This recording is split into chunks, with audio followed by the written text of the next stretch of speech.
Well, I am back with Albert, and I am really excited to interview Albert. One, because out of the class of how many, Albert? We started with 16 in the class. And how many are you down to? 15. 15, okay. Out of the 15 students, Albert is the oldest. So Albert, how does it feel being the oldest in the class? It's been an interesting experience, to say the least. Physically, it was quite demanding and difficult to keep up with the younger people. However, it's been very rewarding because I have grandchildren that are almost as old as some of the youngest in the class.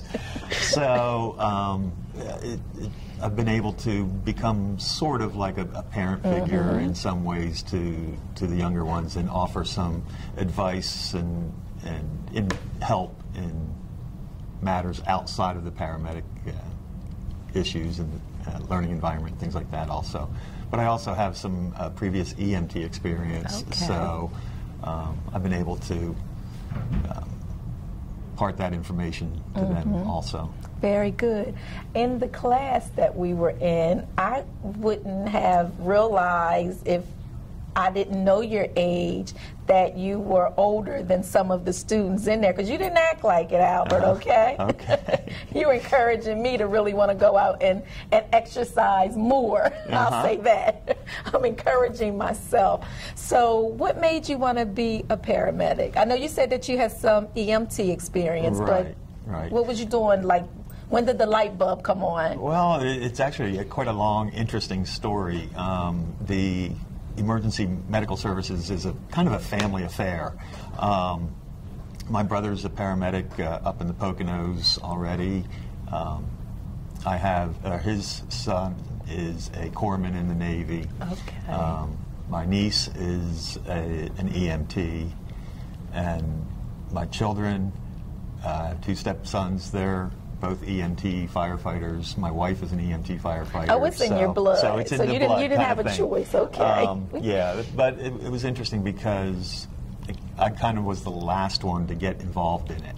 I helped my boys study through their EMT process. I helped my wife study, and then the opportunity and timing came about that I could finally go and do it. And when I started the whole process, it just, the learning process started setting light bulbs off, and I just wanted to learn more. It's just, the more I got into it, the more I wanted to know, the more I wanted to do. And then the opportunity with the county paramedics came up, and everybody I talked to said, yes, you got to do it, you got to go for it. And so I figured, what harm can it do to try? Yes. And I've always had the determination, or the wherewithal to basically say, if you've got the drive, the desire, and the determination, you can do whatever you want to do. And this is something that I definitely want to do, and so always challenging myself. What has been the most interesting thing that you've learned so far in your training? Wow. I think dealing with so many different personalities, all in this classroom environment, in the academy environment, trying to pull everybody together under one umbrella. That's been really challenging and really interesting at the same time. But I think we all have that same goal, that same desire, that we want to get out there in the field, and we want to put this process of the academy and learning behind us and move forward, and that's what keeps pushing us forward. You know what just came to mind when you said that, because some of the other students that I interviewed, they all mentioned the heart. And to me, when you're saying working together, so it's like all of you have to come together and have the same heartbeat, that there's like no division among you. That's like exactly everybody's right. Getting along and on one accord. Exactly. I love it. So there's an older person watching television, and they may have retired and looking for something else to do.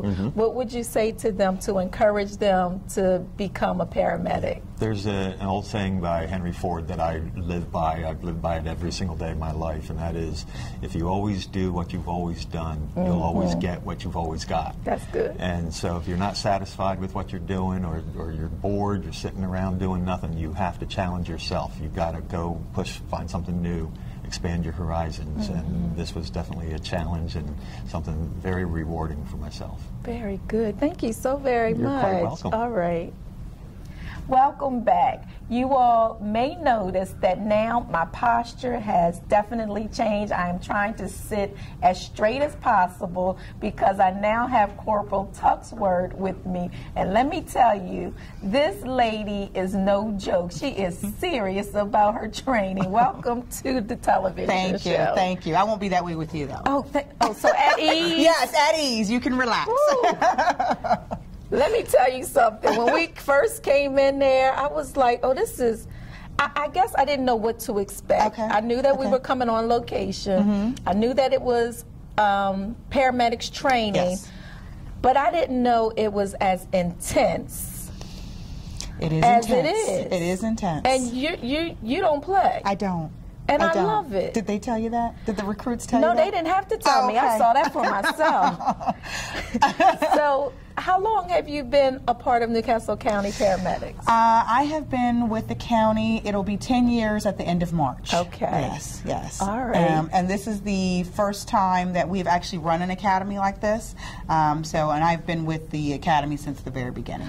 Oh, God bless them. This is the first time. Yes, yes. So if someone, a paramedic, a current paramedic came, they wouldn't recognize what was going on now? No. We have two ways of coming into the county. You can either come as a paramedic from a different agency from before, and we do not put you through a paramedic academy, or you can come with no training at all, and in that case, then you would go through an academy. Okay. Now, I don't want to discourage anyone out there that's thinking about becoming a paramedic. It's a good thing. Yes, absolutely. The discipline and everything that I witnessed in the other room there. The point of the academy is obviously to get your training and to get you prepared to be able to treat people in the field. That's obviously ultimately at the bottom of it all. But in conjunction to that, we are concerned with the employee aspect of it. So developing a sense of loyalty, not only to the division and to the profession, but to each other, your teammates, those kinds of things. Being disciplined, attention to detail, all of these things not only address you as an employee, but they also run over into your ability to treat people. You know, it's not good if you forget your equipment at the station because you weren't paying attention when you came in the morning. So, you know, all of those things are the things that we address in the academy. So it's not necessarily fun, but ultimately the reward, it pays off. Yeah. Now, I'm sitting here thinking, if I had to dial 911, like no matter where I was, I would want to say, please send the Newcastle County paramedics. And that's the reason. That is the reason. We have an incredible reputation, not just within the state, but throughout the country. And there's a reason for that. I mean, our standards are high, and we want to make sure that you can do it. And it's about people's lives. I mean, I think that the citizens of the county are happy about Most that. definitely. Yeah. So that's a good thing. We're not going to change that. Very good. So I appreciate you. And I know County Exec Tom Gordon really appreciates you because he's a stickler on doing things right. And exceeding the expectations of what people expect. So you're going that extra mile or even that extra 50 miles to make things happen. You're doing an excellent job. We're definitely trying. Most definitely. So you started out with 16. Yes. And now you're down to 15. We started out with 17. 17. Yes, and we're down to 16 or 15 now. Excuse me. Okay. So, I mean, are you causing them to drop out? I'm not causing them to drop out. You know what? Like I said, the standard is the standard, and we have an expectation of that. When you look at it in the sense that the county is paying for your education and paying you a salary and benefits to go to school, your only job is to come and be a good student, to be disciplined, to follow the orders that are given to you, and to do it with a good attitude. And sometimes that's difficult for people to do, and we respect that, and maybe this may not be the place for you, but the expectation remains the expectation. Very good. Yeah. So a great percentage of your students are military, so I'm sure that wasn't that discipline aspect wasn't that hard for them. I think it's no, it wasn't hard for them. That's not a culture shock for them. The structure, having a paramilitary structure. But I don't want to undercut or undersell the individuals that came in that didn't have paramilitary a military background. It may have been some catching up to do, but they did it. You know, it's about your.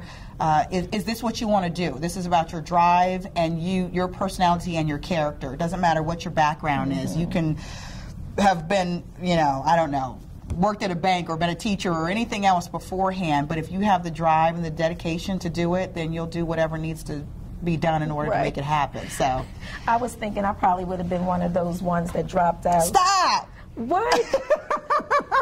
I wouldn't have let you. Sensitive. I wouldn't have let you. Well, we got something for that too. You too. I said, wow. So how much longer is this class going to be? They are actually done. They have completed their classroom work. They're not learning anything else new at this point. Okay. At this point, where we're at right now is getting them prepared to take their national exam.